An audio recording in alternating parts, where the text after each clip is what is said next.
Today's episode of Zero to Awesome is a little different than most because, well, we're not in Texas. We are in beautiful, sunny Hollywood. Oh. In my defense, when I got in last night, it was really dark and I thought I'd have a really cool view. Instead, I got a wall and a tree.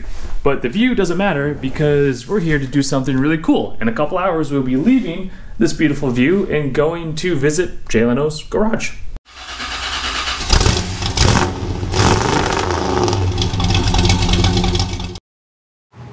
Now, as far as I'm aware, Jay Leno does not do tours of his garage. It's not something you can buy a ticket and do. You have to be invited. So how did I get invited? That's a very good question. What? Don't judge me. If you're gonna visit Leno's garage, you gotta make sure your hair looks good. That's rule number one. So how did I get an invitation to Jay Leno's garage? Well, the answer is I did not get an invitation to Jay Leno's garage. A very good friend of mine got an invitation to his garage, and the friend reached out to me and said, "Hey Alan, do you want to come along?" Did I mention that this friend will be getting a Christmas card from us this year? I'm really not certain what to expect from this experience because it's not a tour, it's more of a visit to someone's private garage. I've been told sometimes Jay is there, sometimes he's not. Sometimes his staff is there working on cars, sometimes they're not. Sometimes you just wander through his garage and check out his cool collection. We're loaded up, we're headed out, and I'm coming for you, Jay. Actually, I'm coming for your cars, but if you're there, I'll say hi too. Well, I made it back from LA, and I visited Jay Leno's garage. I even got to meet Jay Leno himself. And downside, you definitely can't take pictures. It is clearly Jay Leno's private garage, now not open to tourists. Upside, I took some notes. And with my keen observational skills and the power of the internet, because there's lots of pictures of his garage on the internet, I think we can have story time about what Jay Leno's garage was like. First thing, like I said, it's not open to tourists. You can't buy a ticket to go see his garage. You have to get invited, or you just have to know somebody who has access to his garage. And that's how I got an invitation. I had a friend who is out in LA for work, who is working with somebody who Jay Leno trusts, and this guy was like, "Hey, do you want to bring some buddies and see Jay's garage?" And that's what's happened. That's why we didn't know if Jay was going to be there, what the tour was going to be like. It wasn't really a tour. It was just his friend opening Jay's garage door and kind of guiding us through, letting us roam through his garage. It was pretty self-guided, so that was awesome. Now, when I say garage, Jay Leno doesn't have a garage. Jay Leno has a collection of garages.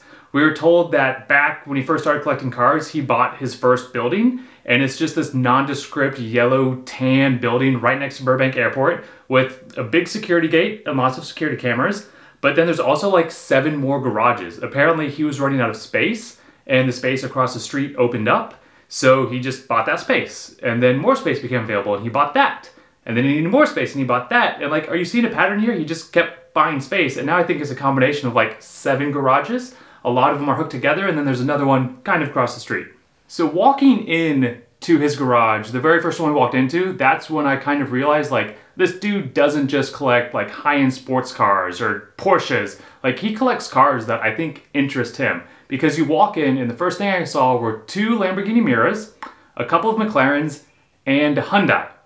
So in the same room as very collectible Lamborghinis and some of the rarest McLarens in the world, there was a Hyundai in the lineup with cars.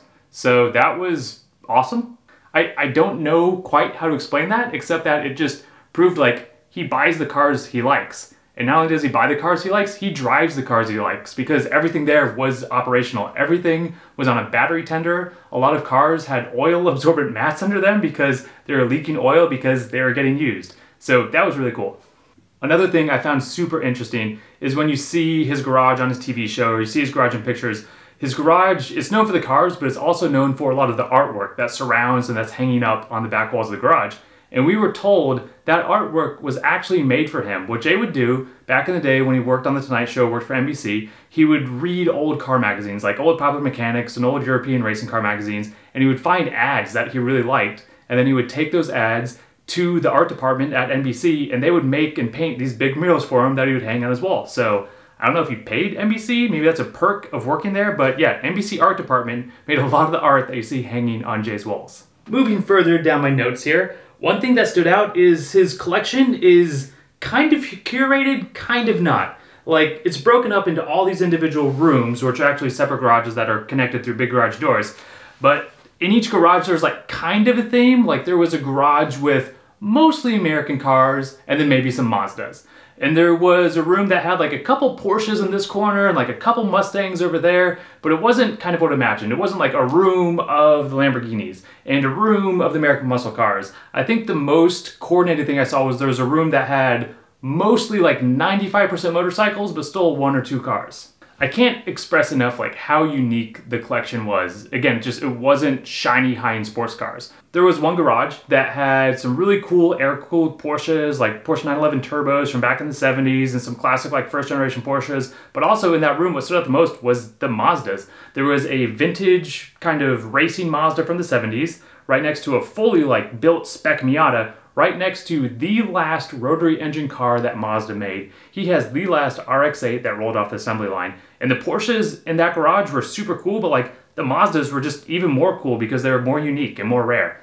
All these different collections, all these different garages are connected by big garage doors and big walkways and all these different hallways. And even in these hallways are crammed some really cool stuff. There's motorcycles with sidecars, but I think most importantly, Jay had a mid-1960s MG Midget that was red with a hood scoop. I just bought a mid-1960s Austin Healey Sprite, which is the same car, but I don't have a hood scoop. So when I got back to the hotel that night, I started Googling Austin Healey MG Midget hood scoops, and like, they don't exist. There's not a part to be made, so like, I just want to know like, what was under that hood? Was it a different engine? Why were there hood pins? Do I need a hood scoop? Why did I not ask him the question when I had the chance to ask him questions? And that brings me to the next point in the story, is that, yeah, I had a chance to ask Jay questions because he just showed up in the middle of the tour, kind of like he owned the place. Who does he think he is? We were way in the back of kind of his bigger warehouse. There were some Corvettes back there, there was a Duesenberg back there, and apparently he decided that day he wanted to drive his big green Duesenberg. And we're back in that room, we're looking at Corvettes, and you just see this like denim-clad figure with gray hair just like start walking, 100 yards away, kind of one end of the building, just like walking towards you, and you're like, oh my God, I think that's Jay Leno. And then you're like, oh my God, he's walking this way. And then you're like, oh my God, he's saying, who are you guys? And what are you doing in my garage? So his friend who had let us in and kind of organized the tour explained who we were, the people who were there, and he just, like, Jay was cool with it. He said hi, he talked to us for like 20, 30 minutes, he took a big group picture, and then we kind of worked our way out to another part of the garage, and then you hear a car start up behind you, and then you see Jay just driving his Duesenberg through the garage to the exit, and he's waving at everybody as he's going by. So yeah, that was a highlight of my life, I want to say. Definitely highlight of my life. That was cool. And to tell you this next part of the story, we have to go to my garage, because besides the fact that we both have the same MG Midget Austin Healey Sprite in the same color, and I think the same year, there's a couple other things that I have in common with Jay Leno. Here we are in my garage, which is, I'll be honest, it's not as cool anymore after I've seen Leno's garage. But over here, right here, those guys right there, I have a Matchbox car of every car I currently own or every car I have owned at some point. And Jay Leno does the exact same thing. Not only is his garage full of cool cars and covered in really cool artwork, but there's like bookshelves and shelves everywhere with just car memorabilia. And I swear, like, probably one of the biggest Matchbox car collections I've ever seen, because it seems like every room you go into, like if there's Porsches, he's got Porsche Matchbox cars. If there's old Corvettes, he's got Corvette Matchbox cars. So we have that in common. And we also have this in common right over here. I like to keep my car cleaning supplies on a little tray so I can wheel it around. And in every room, there's a big wheelie cart with car cleaning supplies. The only difference is he uses his own branded Jay Leno garage cleaning supplies, and I use stuff that I buy from AutoZone. So there's a little difference there, but otherwise, same concept. So Jay Leno's friend, the one who invited us over for the tour and let us in and kind of gave us the tour, the guy knows a lot about cars. But it was really cool how he nonchalantly would point things out. Like he would say, hey, here's a couple of McLarens. Here's an older one and here's a newer one. But the older one was a McLaren F1, which is one of the most desirable, most treasured, most expensive, most collectible McLarens in existence. And it's just casually like, oh, here it is, a couple of McLarens, check them out, next room.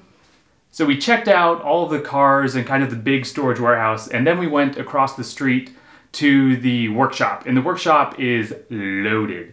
There's lifts everywhere, there's cars in all sorts of state of being taken apart, put back together. There's paint booths, there's CNC machines, there's lathes, there's 3D printers, because a lot of these cars that he has from the early 1900s, you can't get parts for. He has a staff that makes parts for his cars, and he treats his staff really well. Not only were there coolers all over the place full of like drinks and Monster Energy drinks and snacks, but apparently if you're Jay's employee in his garage, you can use his shop to work on your cars once you punch out. So if you're restoring something, you can bring it up to the shop, and when you're done for the day, you can use his paint booth, you can use his tools, you can use his materials. That sounds like an awesome perk of working in a garage. That is actually the end of my notes. We were only there for about an hour. Jay was super nice. He took a group picture with us. But yeah, if you ever have the opportunity to drop everything you're doing, buy a overpriced last-minute plane ticket, fly halfway across the country, just to see some cars, I think you should definitely do it because it was well worth it. Going to SEMA has always been on my bucket list, and Steven and I had the opportunity to go to SEMA last year, and it was awesome, and I want to go again and again and again. Visiting Jay Leno's garage was never on my bucket list because I didn't know it was possible, and honestly, it's not possible. You just have to know somebody and who knows somebody else who gets invited and then gives you a invitation, then you abandon your job and fly across the country. It's unreasonable, it makes no sense, it costs way too much money, but it was worth every penny, and I'm so glad I went and so glad I did it. So thank you for the invitation, and thank you, Jay, for taking the time to talk to us and take a group picture. That picture I will not be sharing on the internet. I will be treasuring that forever in my own personal possession. I'll probably put it on my nightstand next to the bed and look at it every night before I go to sleep. Okay, this is getting weird. This video might be a little shorter than most, but I hope you enjoyed hearing about Leno's garage. I hope everyone gets to go one day. And yeah, I'm gonna go print out that picture and put it next to my nightstand now. Thanks for watching.